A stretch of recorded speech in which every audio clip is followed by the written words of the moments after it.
اس میں شک نہیں کہ ان وقتی اثرات رکھنے والے حادثات کو با اثر رکھنے کے لیے افسانوی انداز ہی ضروری ہے، لیکن کوئی ایسا حادثہ یا واقعہ جس کی اساس کسی مقصدیت پر رکھی گئی ہو اور جس میں کوئی بڑی تحریک مضمر ہو، اس کی مقصدیت اور تحریک پر روشنی ڈالے بغیر اس واقعے کو بھی افسانوی انداز ہی میں بیان کر کے چھوڑ دیا جائے تو یقیناً مورخین کی یہ لاپرواہی اس مقصدیت اور اس تحریک کے سلسلے میں ظلم کے مترادف ہوگی۔ یقیناً واقعہ کربلا بھی ایک ایسا عظیم تاریخی واقعہ ہے جس کا اثر ہر زمانے میں یکساں طور پر دنیا میں پایا جاتا رہا ہے۔ دنیا کا کوئی چھوٹا بڑا مورخ ایسا نہیں ہے جس نے اپنی اپنی طرز فکر اور اپنے اپنے انداز میں اس سانحہ ہائلہ کا تذکرہ نہ کیا ہو، لیکن کسی مورخ نے اس عظیم واقعے کی حقیقت و مقصدیت پر غور کرنے کی ضرورت کبھی محسوس نہیں کی، جس کے نتیجے میں دنیائے انسانیت اس عظیم سانحے کی اہمیت و عظمت سے محض بیگانہ و بے بہرہ رہی اور جو سماجی افادیت اس واقعے کی حقیقت میں مضمر ہے اسے حاصل نہ کر سکی۔ حقیقتاً کربلا کا یہ عظیم سانحہ صرف ایک اندوہناک واقعہ ہی نہیں ہے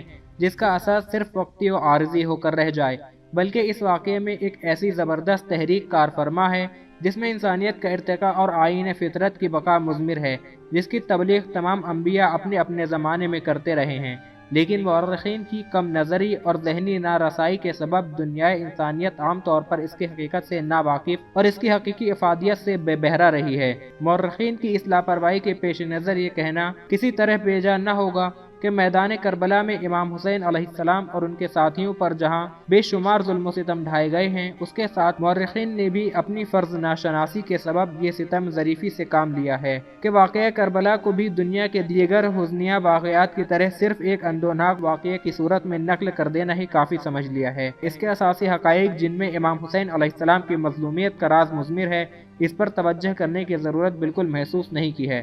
دنیا کی کوئی زبان ایسی نہیں جس میں اس اندوہناک واقعہ کا تذکرہ نہ ملتا ہو۔ جس طرح دنیا کی تمام زبانوں میں اس واقعہ ہائلہ کی ترجمانی کی گئی ہے، اسی طرح اردو میں بھی تقریباً 400 سال کے عرصے میں اس موضوع پر مختلف جہات سے بہت کچھ لکھا جا چکا ہے، لیکن یہاں بھی صرف عوامی جذبات ہی قلمکاروں کے اذہان پر غالب رہے ہیں اور عموماً جذبات ہی کو ملحوظ رکھنے کی کوشش میں پرانی پامال راہوں کو پامال کیا جاتا رہا ہے۔ کسی قلمکار نے موضوع کی اساسی اہمیت یعنی حقیقت واقعہ کی طرف قطعاً توجہ نہیں کی۔ اس میں شک نہیں کہ واقعہ کربلا سے متعلق عام مورخین کی یہ تمام تر کوششیں صرف رونے رلانے کی حد تک تو یقیناً کامیاب اور لائق تحسین ہو سکتی ہیں، لیکن اس عظیم سانحے میں جو مقصدیت مضمر ہے اور جو عظیم تحریک اس کی اساس میں پوشیدہ ہے، اس کو منظر عام پر نہ لانا تاریخی اعتبار سے ایک ایسی عظیم کوتاہی ہے جس کی تلافی کسی طرح ممکن نہیں ہے۔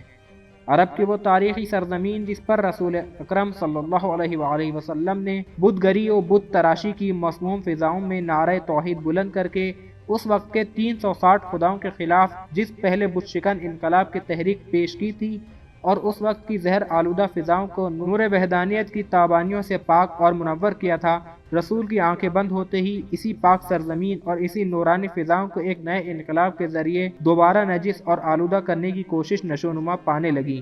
بت گری اور بت تراشی کا پرانا جذبہ نئے نئے قالبوں میں چولے بدل بدل کر سر ابھارنے لگا۔ ایسے ہولناک دور اور خطرناک ماحول میں امام حسین علیہ السلام کی زندگی کا آغاز ہوا، جس پر روشنی ڈالنا ہر مورخ کا اولین فریضہ تھا۔ گزشتہ نصف صدی میں کربلائی ادب و تاریخ کی دنیا میں جو تصنیفات منظر عام پر آئی ہیں، انہیں دیکھ کر یہ اندازہ ضرور ہوتا ہے کہ بدلتے ہوئے حالات کے ساتھ عموماً قلمکاروں کے اذہان میں بھی تبدیلی پیدا ہو رہی ہے اور اہل قلم کربلا کی حقیقت واقعہ کی طرف متوجہ ہونے لگے ہیں، لیکن واقعہ کربلا کی مقصدیت کے سلسلے میں سرسری طور پر کچھ کہہ کر گزر جانا یہ بتاتا ہے کہ ابھی قلمکار کے ذہن میں مقصدیت کربلا کی یا تو وہ اہمیت پیدا نہیں ہوئی ہے جو ہونا چاہیے، یا پھر کربلا کے ہولناک و پرآشوب مناظر، ظالموں کا ظلم و ستم اور امام حسین علیہ السلام کی مظلومیت اس حقیقت واقعہ یعنی مقصدیت کربلا کے اظہار پر اس طرح غالب ہو جاتی ہے کہ واقعہ کربلا کی مقصدیت قلمکار کا ثانوی مقصد بن کر رہ جاتی ہے۔ مورخین کی اس عظیم لاپرواہی کا احساس کرتے ہوئے والد علام ایت اللہ سید محمد عبادت نقوی قبلۃ بصرہ نے کربلا کے عظیم سانحے کو موضوع قرار دے کر واقعات کربلا کی روشنی میں اس اہم موضوع کا تفصیلی جائزہ لیا ہے، جس میں جذباتیت سے ماورا ہو کر انتہائی دیانتداری کے ساتھ اس سانحہ ہائلہ کی بنیادی مقصدیت اور حقیقی اساس یعنی اخلاق محمدی اور اقدار اسلامی کی بقا و تحفظ پر نہایت بصیرت افروز محققانہ انداز میں روشنی ڈالی گئی ہے۔